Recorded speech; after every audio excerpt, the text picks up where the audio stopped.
2025 সালের মাধ্যমিক সম্পর্কিত কিছু তথ্য তোমাদের দিচ্ছি। মাধ্যমিকে এবার ফেল করেছে 1,22,795 জন।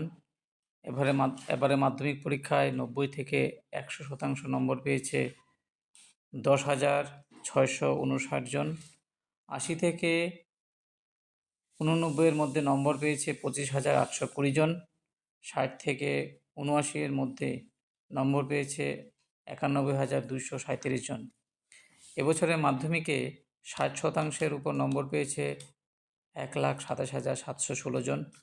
ফেল করেছে 1,22,795 জন। এটা কিন্তু খুবই উদ্বিগ্নের বিষয়। 2024 সালের তুলনায় এবছর অকৃতকার্যের সংখ্যা একটু বেড়েছে বলে জানালেন মধ্যশিক্ষা পর্ষদের সভাপতি রামানুজ গঙ্গোপাধ্যায়। সুতরাং তোমরা এখন থেকেই সাবধান হয়ে যাও, মনোযোগ দিয়ে পড়াশোনা করো, যাতে অকৃতকার্যের তালিকায় তোমাদের নাম